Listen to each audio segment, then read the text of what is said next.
Donald Trump as Will and Representation by Emmanuel Todd. Chapter 14 in Lineages of Modernity, A History of Humanity from the Stone Age to Homo Americanus. If the election of Donald Trump in November 2016 took the American elites, and indeed the entire planet, by surprise, this perfectly illustrates two of the ideas put forward in this book. First, the idea that economic and political clashes are determined by the new educational stratification. And second, the idea that identifies the primitive foundation of democracy, namely its need for an other, and thus for xenophobia, in order to be born or reborn. The establishment media have portrayed Trump as vulgar, aberrant, evil, or insane. The voters, suffering but rational, have expressed their desire to take America back to its foundations. The rationality of the vote for Trump. Globalization, initiated and managed by the United States for its own benefit, or so it was thought, did, however, eventually produce within the American population itself an excess of economic inequality and social insecurity. This was a necessary and sufficient condition for a shift towards a preference for the protectionism of Bernie Sanders or Donald Trump. To fully understand not only the successful emergence of Donald Trump, but also the blocked emergence of Bernie Sanders, we first need to take a quick look at the long historical sequence that led the United States from its relatively closed position at the beginning of the 1930s to the situation, which still obtains, of maximum openness to trade and immigration. From the end of the American Civil War to the crash of 1929, the United States had taken off economically behind the shelter of high tariff barriers. In the early 1930s, tax on imports averaged 50%. Only from 1934, under Franklin D. Roosevelt, did the country start to open up to trade. Customs duties, including both taxed and untaxed products, then rose to an average of 18.4%. They had bottomed out at 1.3% in 2007, when the Great Recession began. From the beginning of the 1970s, the United States experienced a structural trade deficit from which it has never since emerged, assuming for the whole world the role of universal consumer, i.e. in Keynesian terms the global regulator of global demand. But by the end of the 1970s, the industrial crisis in America had become apparent. At its heart lay the collapse of the automobile industry. But this was exactly the period in which neoliberal politics accelerated. As we saw in Chapter 12, Reagan was elected in 1980, then triumphantly re-elected in 1984 against Walter Mondale, even though the latter had run on a protectionist platform. The Democrats had adopted their traditional role as direct representatives of the working class, both white and black. Reagan won by proposing a clever anti-tax cocktail of hostility to welfare, declaring war on a welfare state now perceived as too favorable to blacks. The surge in imports began only in the 1960s. The Immigration and Naturalization Act of 1965 then reopened America to immigration, which had been severely restricted since 1924. Economic insecurity was exacerbated by a new feeling of territorial insecurity. The number of inhabitants born abroad rose from 9.7 million out of 181 million inhabitants, 5.4% of the total population in 1960, to 41.3 million out of 315 million inhabitants, 13.1% of the total in 2013. By 2009, the number of illegal immigrants, mainly Hispanic, was estimated at 10 million. Obama's America could indeed be described in Popperian terms as an open society. Between 1980 and 1998, a dramatic increase in inequality in the United States became evident. However, this did not prevent an increase in median household income from $48,500 to $58,000 in 2015 equivalent terms. Rather than an increase in individual wages, this increase resulted from the additional contribution of women as they entered the labor market and increased the number of dual-earner households. The years 1999 to 2015 represented, for the United States, the apogee of the liberal project and the beginning of the crisis of globalization. When China joined the World Trade Organization in December 2001, the threat of a rise in tariffs that might have faced it was removed. The immediate consequence was an acceleration in the crisis in American industry, now subject to a real purge. Between 1965 and 2000, the relative decline in the population employed in the secondary sector did not prevent its stagnation in absolute terms, at around 18 million workers. But between March 2001 and March 2007, this figure dropped by 18%. The increase in inequality resumed. Between 1999 and 2015, despite a small increase in 2013 and 2014, the median income of U.S. households fell from $58,000 to $56,500. These years included the Great Recession. It is unclear whether this is actually over since, although unemployment, which rose to 10% in 2009, did fall back to 5.5% at the beginning of 2016, the employment rate of the population is still bumping along at just under 60%, compared to 63% before the crisis. To understand the extent of the stress suffered by the American population at the beginning of the third millennium, we will have to leave the field of economic data and revenues. There will always be a Nobel laureate in economics on hand to assure us, for a small fee, that without free trade, the price of the products would have been higher for the consumer. But what if the consumer dies rather than buys? The judgment of the demographers is final. An article by Anne Case and Angus Deaton, published in December 2015, reveals an increase in the death rate among the white population, aged 45 to 54, between 1999 and 2013, a phenomenon that has no equivalent in any of the world's other advanced societies. The main causes of this mortality, as shown in graph 14.2, are clearly psychosocial: poisoning, alcoholism, and suicide. The debate on the benefits of free trade and deregulation is thus closed. It was precisely this increase in adult mortality that seems to me to explain how Donald Trump could first win the nomination as a Republican candidate and then be elected in 2016. Likewise, the increase in Russian infant mortality between 1970 and 1974 allowed me to envisage, as early as 1976, the collapse of the Soviet system. An article by Justin Pierce and Peter Schott, published in November 2016, established a robust statistical relationship at U.S. county level between trade liberalization with China and rising mortality. The specific counties directly affected by Chinese competition at the industrial level saw their mortality rate increase. The analysis concluded that the most significant cause of death appeared to be suicide rather than poisoning. The study by Pierce and Schott is fascinating because of its moral implications. It immediately turns economists who sign petitions claiming the benefits of free trade into criminals, liable to prosecution by group actions similar to those launched against tobacco companies and pharmaceutical companies. The distribution of additional deaths, analyzed in the article by Case and Deaton, reflects educational stratification. See Table 14.1. It is concentrated on those white Americans who have received only a secondary education or less, plus 134.4 per 100,000. The mortality of those with incomplete college educations stagnated, minus 3.3, while those of college graduates dropped slightly, minus 57.0. However, we shouldn't exaggerate the happiness of college graduates. Let us go back for once to the economic data. The differential evolution of incomes suggests that the educational advantage is only relative. It is important to keep in mind, in order to fully understand the shift in the years 2000 to 16, that if dramatic transformations such as an increase in mortality mainly affect the least educated of white Americans, the economic shift is no longer really favorable to college graduates. Since 2000, in fact, the average income of their households has stagnated, as shown in graph 14.3. Higher education now protects you from dropping down the social ladder more than it helps you to climb up it, and this indeed lies behind the renewed interest in embarking on long college courses in recent years, a situation that reveals a quest for security rather than a desire for intellectual emancipation. To the extent that higher education is increasingly insured by student loans, the accumulated debt will be responsible for reducing future income if it does not lead to some form of economic enslavement of those from modest backgrounds who have had a higher education. One cannot help but be reminded of the indentured servants who in colonial times paid for their passage across the Atlantic by years of contractual servitude. Once we come back down to earth from the fairyland of the economists, we can understand the election of Donald Trump. The insults and lies he exchanged with Hillary Clinton cannot hide the fact that, from the point of view of ordinary voters, it was Trump who was telling the truth about American society.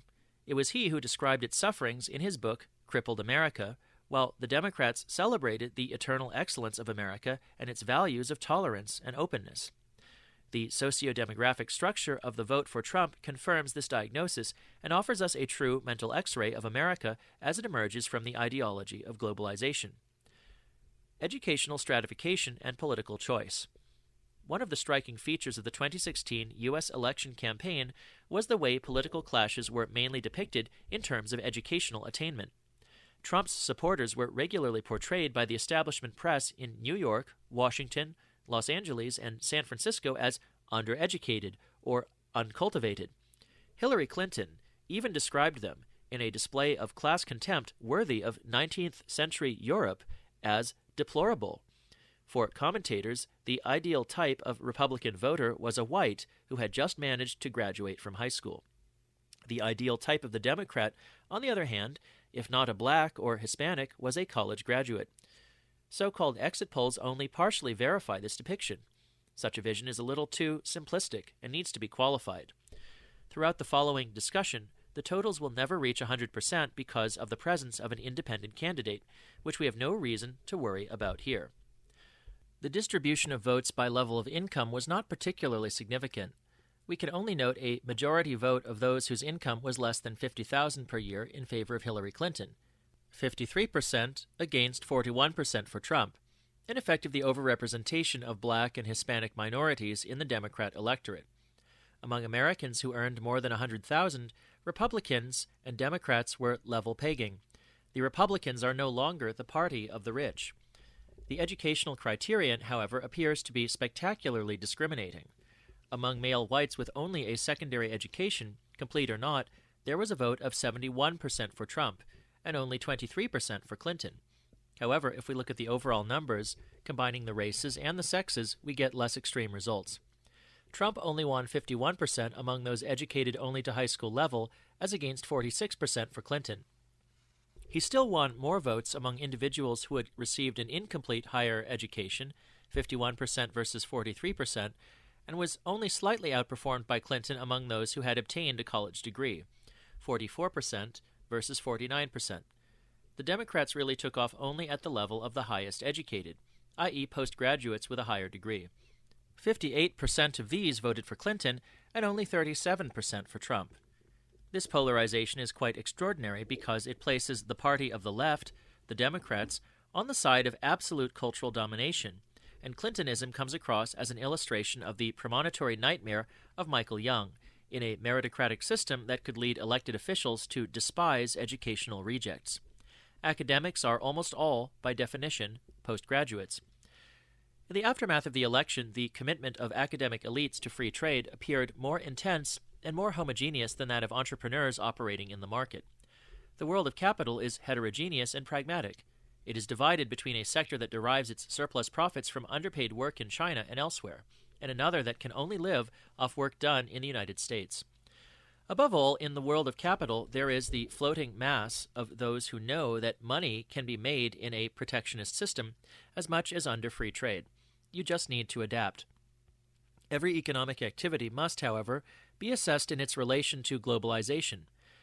The young Silicon Valley tycoon who relies on dematerializable work will not have the same relationship to free trade and immigration as an executive for Ford or General Motors, whose business requires steel and energy.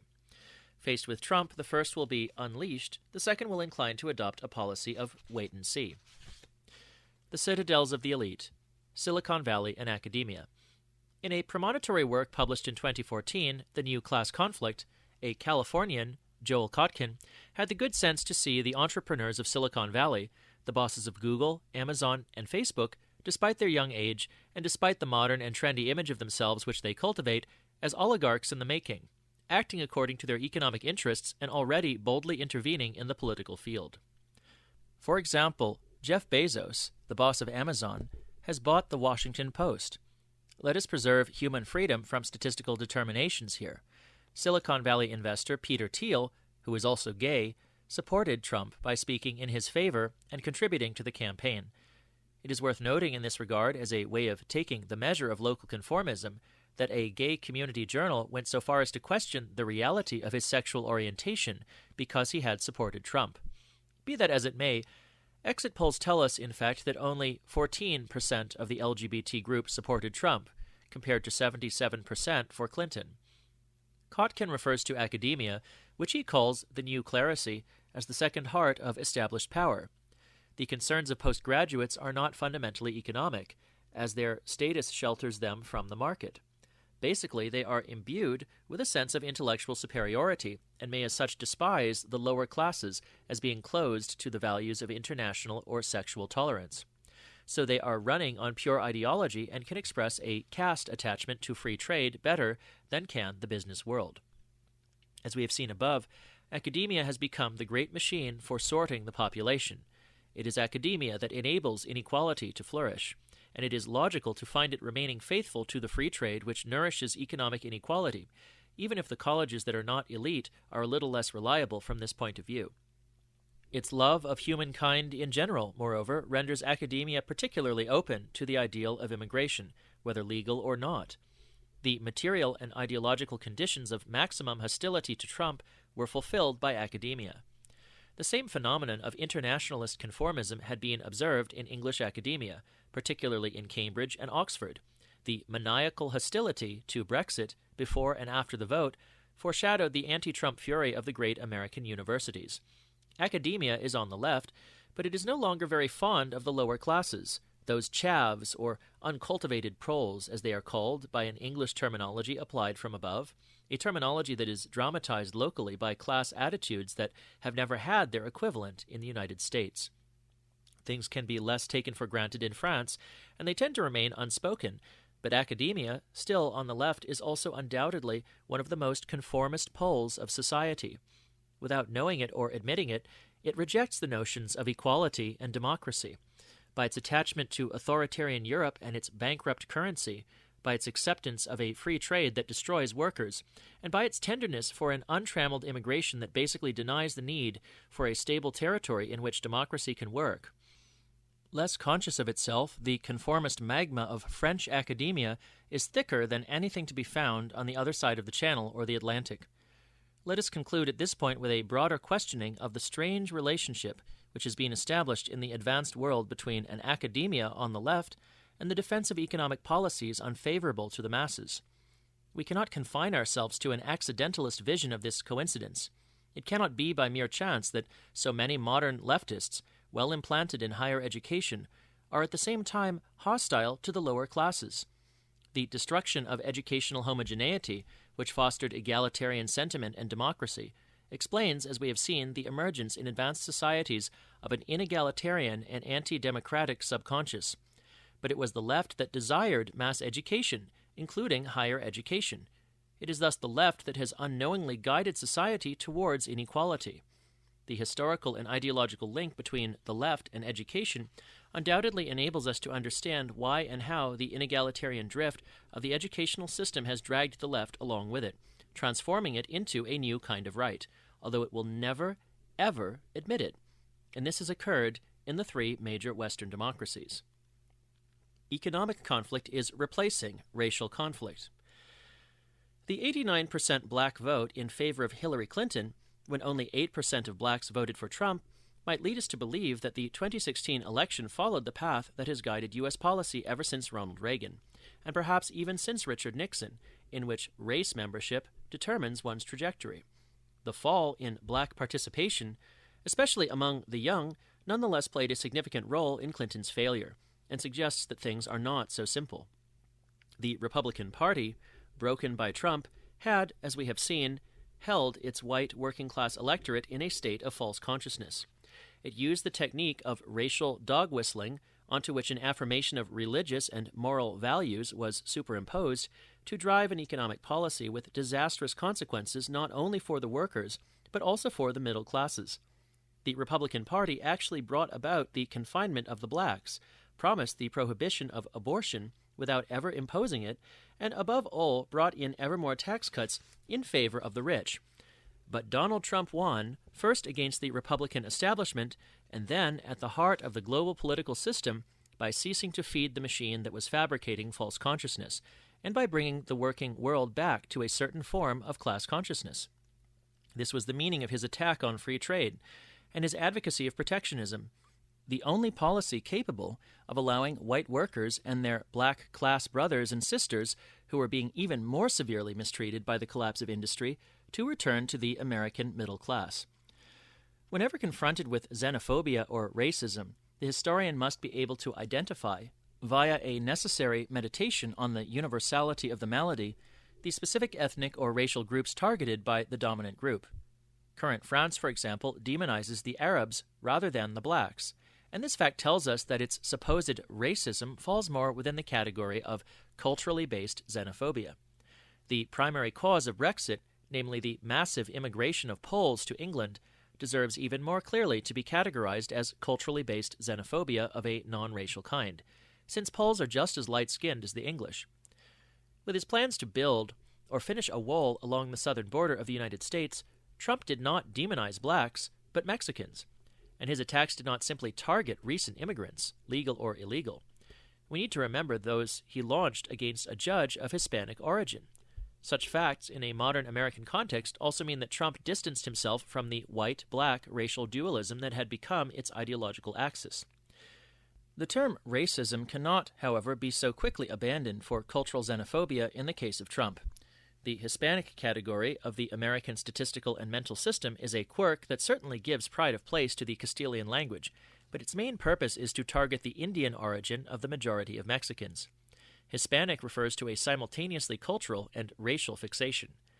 The fact remains that Hispanics are not usually black, and that anti-Latino racism is not of the same nature as the racism which is directed against the blacks. As the anti-Mexican wall was its central motive, the concept of xenophobia, which refers to the fear of an exterior other, a phobia with a territorial base, even seems better adapted to describe Trumpism. After all, blacks and Hispanics, whether the latter are U.S. citizens or legal immigrants, would be among the first beneficiaries of a protectionist economic policy that restores value to manual labor. If we define Trump's campaign as anti-free trade and xenophobic, the two concepts being associated in a project of economic and ethno-national protection, it is not reasonable to consider it as racist, especially not as anti-black, even if Trump did not manage, or even really tried, to seduce the black electorate. We still need to explain the persistence of the black Democratic vote. Just as the Republicans, shaken by Trump, ended by basing their program on the interests of their white working-class electorate, so the Clintonian Democrats rekindled and re-intensified the racial concept and managed to maintain their black electorate in a state of false consciousness. The group's internal stratification played an important role in the persistence of its alienation. Racial triumphalism and the Clintonian imperial project. From 2010 onwards, the discourse of American political scientists and journalists had a demographic cast. The end of white America was expected, along with the arrival of an electoral majority dominated by minorities, black, Asian, and especially Hispanic. In fact, since 1970, the increase in the non-white fraction of the population had been very significant. But the electoral body still remained 72% white in 2016. Certainly, educational stratification induced the breakup of this group. College-educated whites seemed destined to support the Democratic Party. Those who had not progressed beyond high school, the Republican Party. All things considered, the idea was established of a Democratic Party driven by demographic change. The incessant increase of the mass of minorities, added to a civilized white nucleus, would make its future victory inevitable. There were even worries about the survival of the Republican Party, sadly confined to the minority group of undereducated whites. Such a discourse, of course, contributed greatly to keeping the racial concept alive. The election of Barack Obama, a black man educated to a very high level, may have seemed to confirm this perspective. Let us note, moreover, that this perspective was not devoid of a certain grandeur, since it depicted an America capable of changing its racial nature, and of ceasing to be, by its openness to immigration, Latin American and Asian, a white nation of European origin. At the risk of seeming petty, we should nevertheless note the massive support of the financial establishment for Barack Obama than for Hillary Clinton. They were mainly concerned to contribute to the installation of an oligarchy able to control the electoral body by the astute mobilization of the black and Hispanic mercenary electoral army. Even when seen as defined by its oligarchic ambitions, the project remained grandiose, since the domination was to be extended to the planetary level. At least in the eyes of Hillary Clinton, it was an imperial project as opposed to Trump's national project. But it was actually Trump who was able to realize what was obvious: an America outplayed by China and flouted by its allies, Turkish, Saudi, and Filipino, and to tell the American electors what the world was really like. His real claim to fame, however, will have been that he identified Germany as an economic adversary, whose strategic objective now was to finish off an American industry undermined by China. Clinton's control of the black electorate, another betrayal by the elites. The imperial project was not reasonable, but in the very short term it could ensure the maintenance of a maximum rate of profit in favor of the oligarchy of the top 0.1% on the American income scale, and a more than enviable standard of living for those right behind them within the group of the 1%, which includes, let us remember, a good number of the economists who petitioned against Trump. But in the context of a culture dominated by economism and a political life fueled by the financial oligarchy, the imperial project seemed perfectly rational. But how could the Clintonian Democrats, armed with such a project, claim to control the black electorate, economically destroyed by economic globalization and threatened in its jobs by Mexican immigration? In the wake of Franklin Frazier and radicalizing the remarks of Michelle Alexander, we need to take into account the black group's stratification if we are to understand its false consciousness and its voting discipline. In its lower mass, it is the priority victim of unemployment and jail, the scapegoat whose sufferings helped stabilize the neoliberal social system between 1980 and 2015. This black group should have violently opposed the Democratic leadership, but its upper stratum, a beneficiary of affirmative action, could, in spite of persistent territorial and matrimonial segregation, find economic satisfaction in Clinton's globalist and imperial project. The middle and lower classes were quite simply held in thrall by their elites, and the latter were powerfully supported by tradition. After all, ever since President Lyndon Johnson, the Democratic Party had spearheaded the political emancipation of all blacks. An episode in the 2016 presidential campaign revealed the domination then exercised by the Clintonian elites over black voters, willing to vote against their own economic interests. As I said above, a protectionist turnaround would be economically favorable to the majority of blacks, less skilled on average than the white population. However, in 2016, within the Democratic Party itself, there was a protectionist candidate. Bernie Sanders should have been supported in accordance with the logic of class, not only by young Democrats, but also, and with equal enthusiasm, by blacks. The opposite happened. The captive black electorate defeated him, revealing a high level of political alienation. Primary after primary, we saw Hillary Clinton beat Bernie Sanders in states with a high black population. The correlation coefficient linking a vote for Sanders at the primary and proportion of blacks was negative at the state total, equal to minus 0.81. Such an extremely high coefficient, rare in the human sciences, means, according to statistical theory, that nearly 2/3 of the variance of the anti-Sanders vote can be explained by the black presence, which simply means that it was the manipulation of the black electorate that made possible the Clintonian, oligarchic, and imperialist control of the Democratic Party. Without the complaisance of the black elites, beneficiaries in their own way, and on a very small scale of the globalist system, such a deviation would not have been possible. Michelle Alexander, meanwhile, supported Bernie Sanders. The Hispanic problem facing the Democrats. Hispanics now represent 12% of the U.S. electorate. Despite the assaults of Donald Trump, only 66% of Hispanics voted for Hillary Clinton and 28% for Trump. Their basic orientation does not seem strongly Democratic, since, in 2004, 40% of Hispanics were already voting for George W. Bush. From the point of view of anthropology and social dynamics, it would be a serious mistake to stick Hispanics and blacks in the United States into the same conceptual category. Unlike blacks, Mexicans and most Latinos have a specific and consistent family system. Franklin Frazier described the black American family as a fragile entity that, since the end of slavery, had sought to find a stability based on surrounding white values. Undermined in its foundations by the way the man, husband, or father is kept in an inferior status, the black family is constantly threatened by economic crises and by cultural transformations. with its single mothers taking refuge with their own mothers, the black family appears at the beginning of the third millennium as a caricature of the unstable nuclear family, with a high rate of divorce, a type that had seemed, in the aftermath of the Cultural Revolution of the 1960s and 1970s, to be the destiny of the white family in ordinary circles. In 2012, in The End of Men and the Rise of Women, Hannah Rosin published a violent book, simultaneously insightful and vulgar, in which she depicted an American society that had overwhelmingly become matriarchal, filled with responsible women and irresponsible men, while leaving intact a slender, patriarchal upper class. In this model, blacks were an extreme case of the destruction of the male role in the working-class world. Indeed, educational statistics now reveal a female advantage that is even greater in a black environment than in a white environment. Mexicans and many other Hispanics, especially when they are of Peruvian or Bolivian origin, promote a very different type of family. As we saw in Chapter 2, the nuclear family with patrilocal temporary residence that characterizes these groups has as its ultimate goal the independence of married children, although it provides them with a phase of cohabitation for a few years with the family of the young husband, possibly followed by an independent establishment that is autonomous but still based nearby. The youngest child has to take care of elderly parents according to a perfectly formalized procedure of ultimogeniture. Although it has not really favored the early takeoff of Mexico, Peru, or Bolivia, this family type does seem to provide a remarkable protection for immigrants subjected to the stress of assimilation. Here again, the infant mortality rate appears to be an excellent indicator.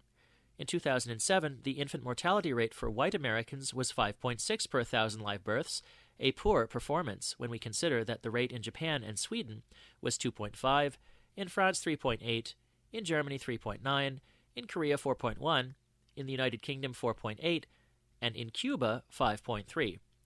This rate was 13.3 for black, non-Hispanic Americans, more than twice as high for whites, but surprisingly only 5.4 per 1,000 for Mexicans, and 4.6 for other Latino Americans, either slightly or significantly below the rate for the dominant white group. In spite of the very low educational level of Latinos, lower than any other American ethno-racial category, we've already noted elsewhere a high rate of intermarriage among them, much higher than that of the blacks.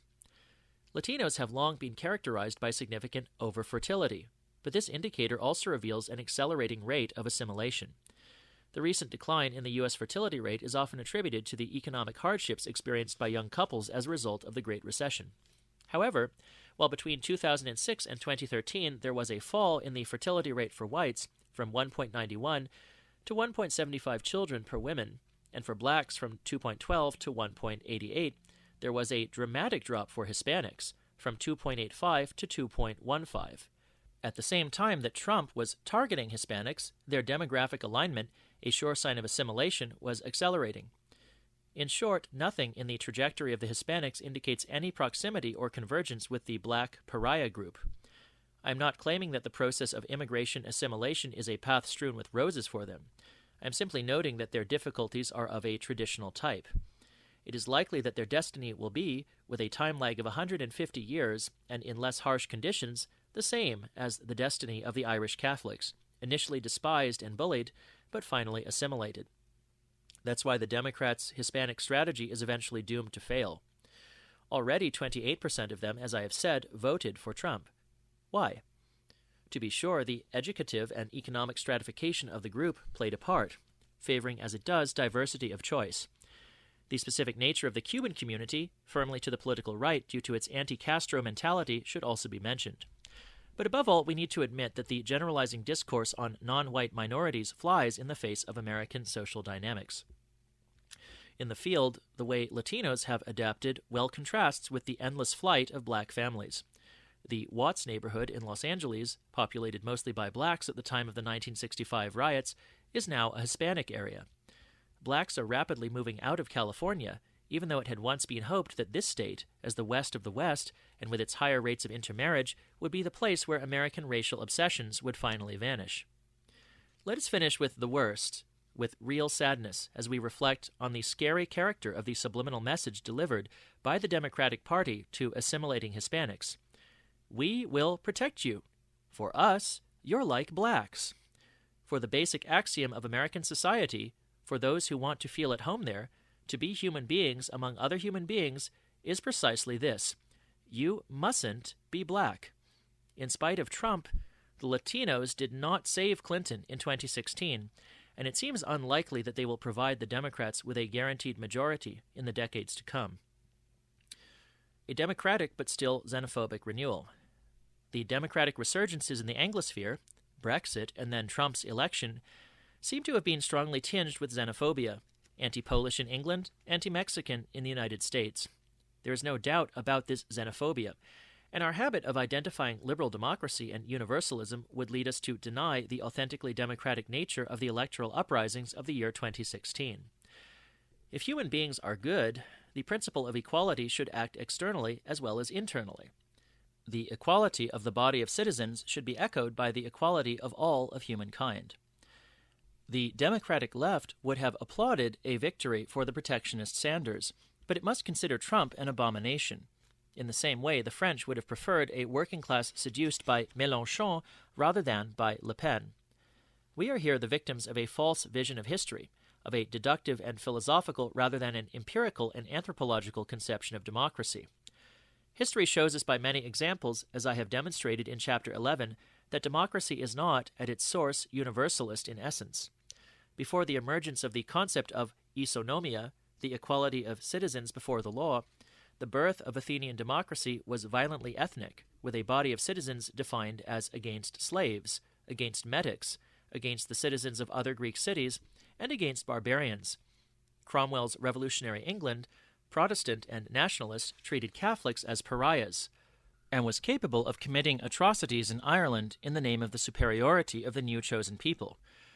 American democracy drew its first energies from hostility to Indians and blacks, and came to maturity with the racism of President Jackson, Trump's idol and his equal in vulgarity. The general rise of democracy in Europe between 1789 and 1900 was accompanied by a no less general advance of nationalism, i.e. the definition of the social body as against the other, most often a neighboring people perceived as specifically threatening. As far as France is concerned, it was the English in 1793 and the Germans in 1914. A democracy is a specific people organized for its own ends on its own territory. This group defends its border. It is not an abstract collective deciding for humankind in general. If we accept this historical evidence of a dark, ethnic, national component in the original form of democracy, we can manage to see and understand why the resistance to oligarchy and the democratic revival affecting Western democracies, one by one, disorganized as these are by the new educational stratification and free trade, are inevitably tinged with xenophobia. Democracy is being reborn, but against the Mexicans in America and against the Poles in England. France's current decision to set itself against the Muslims is dysfunctional, since it targets an internal group that represents, in the younger generation, 10% of the population, and can only lead to the nation imploding. This is just the start of the list, but it still evokes a general movement in which different peoples are returning to democracy, or to populism in the current terminology of the Western oligarchies, in what Tocqueville would have called a providential march.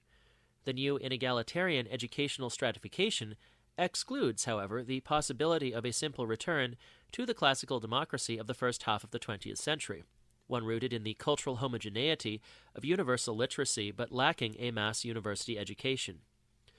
Let us look back at the past history of democracy. Its development, even if not universalist in its foundations, may have appeared to be universal insofar as it existed, if not everywhere, at least in many places. Solidarities were established between parent forms and led to the belated illusion that the many forms in which democracy emerged were the product of an innate universalism. Moreover, only a new dogmatism could compel us to pessimism. Pluralist democracy effectively leads to the emancipation of equal individuals within the body of citizens, and it can result, by a dynamic of its own, in the abstract conception of a free citizen equal to others, everywhere, in general. This derivative universalism would end up shedding a positive light on the relations between neighboring peoples evolving in similar ways. The parallel march of xenophobias, internally emancipatory, could well end up producing a democratic and liberal universality.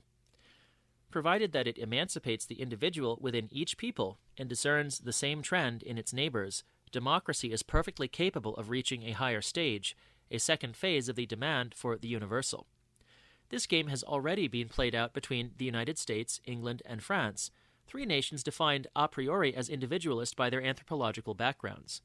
But where the anthropological foundation did not encourage the emergence of the individual, in Germany, Japan, Russia, and China, we have not really seen the burgeoning of a universal conception of liberal democracy. Global project versus national project.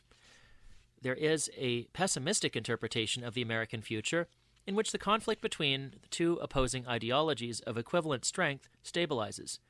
On the one hand, a national, democratic, protectionist, and white Republican Party. On the other, a globalist, elitist, imperial, and multiracial Democratic Party. The cold civil war that has followed Trump's election suggests such a possibility. The almost equal vote for both candidates, with even a slight advantage for Hillary Clinton, does not suggest that there will be a radical shift to a national vision in the United States.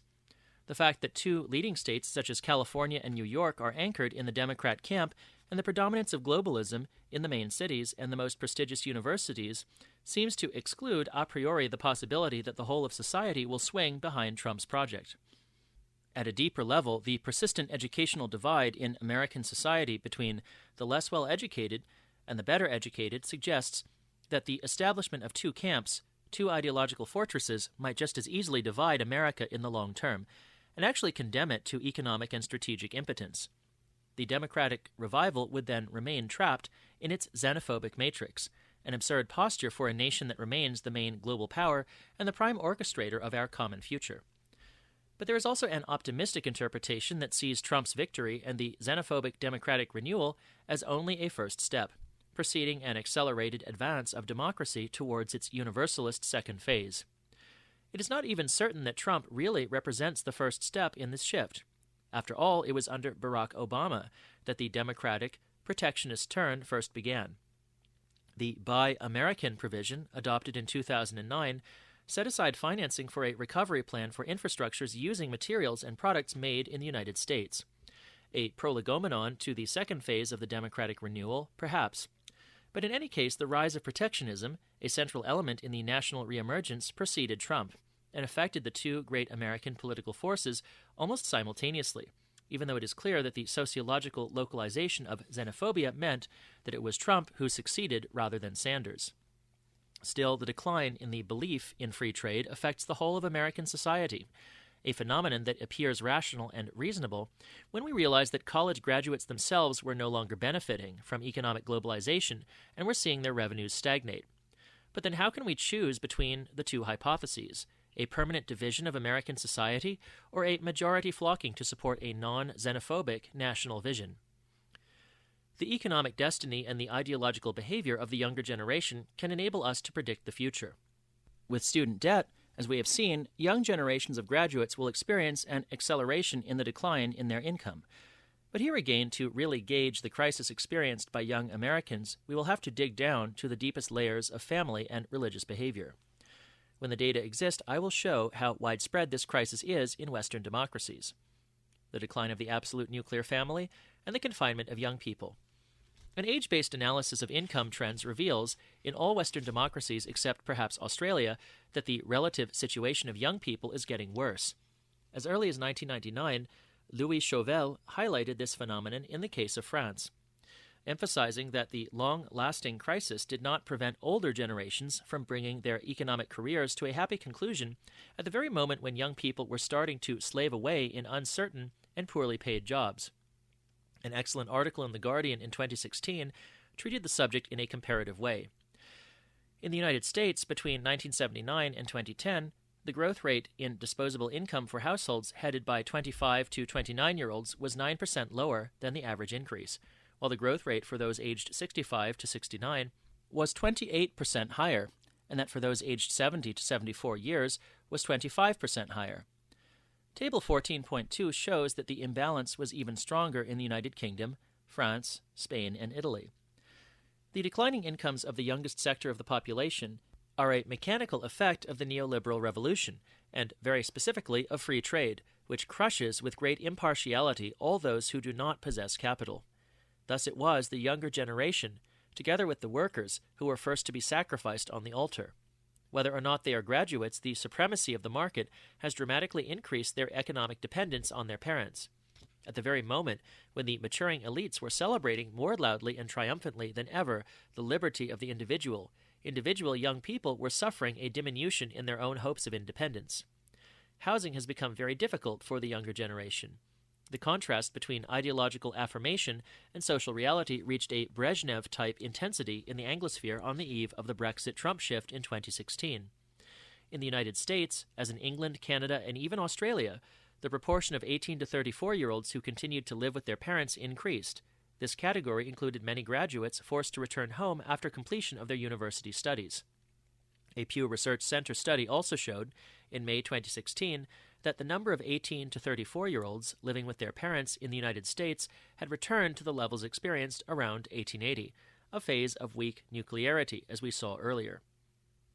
At the moment, the American nuclear family is quite simply losing its absolute character. It is clearly undergoing a partial reversion to the temporary co-residence of young people and the undifferentiated family of original times. As we saw, the near perfection of the nuclear family in 17th century England required an agricultural system capable of giving places to young people as servants and state intervention in favor of the destitute elderly. Similarly, in the United States, a truly absolute nuclear family did not develop until 1950, in the context of full employment and the welfare state inherited from Roosevelt. The neoconservative revolution, by making access to employment difficult and by weakening the state, reversed the trend and brought the American family closer to the undifferentiated nuclear type, i.e. the original model of Homo sapiens, for the second time in history. Given this reversion, it becomes easier to understand the interest of young American graduates for state interventionism, and the enthusiasm of some of them for the socialism of Bernie Sanders. Contrary to what is claimed by the neoliberal catechism, which in practice brings young people back under the authority of the father, the state, for the younger generation in advanced countries, means freedom. In Denmark, a country where the absolute nuclear family prevails, the resistance to statism inherited from Lutheran and social democratic times has preserved the absolute nuclear character of the family. Young people benefit from substantial support, which allows them to leave the parental home very quickly.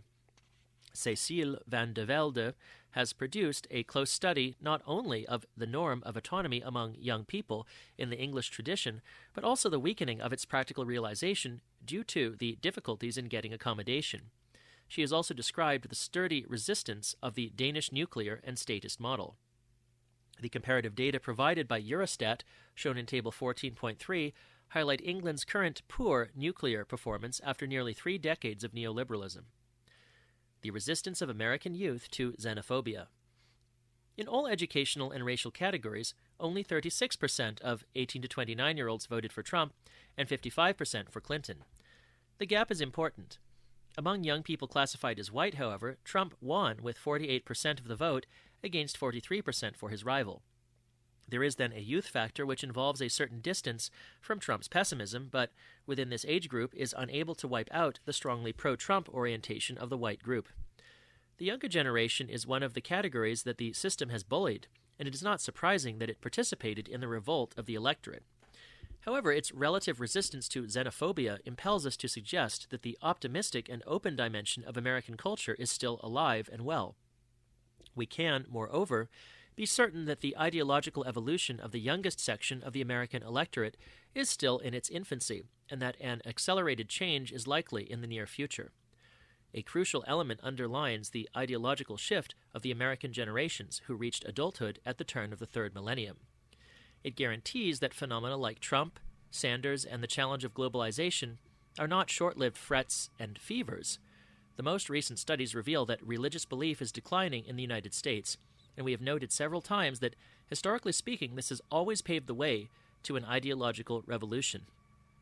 America has always distinguished itself from Europe by the resistance of its religious beliefs, although, as I said above, the rates of attendance at Sunday services given by opinion polls, 40 to 50%, overestimate actual practice.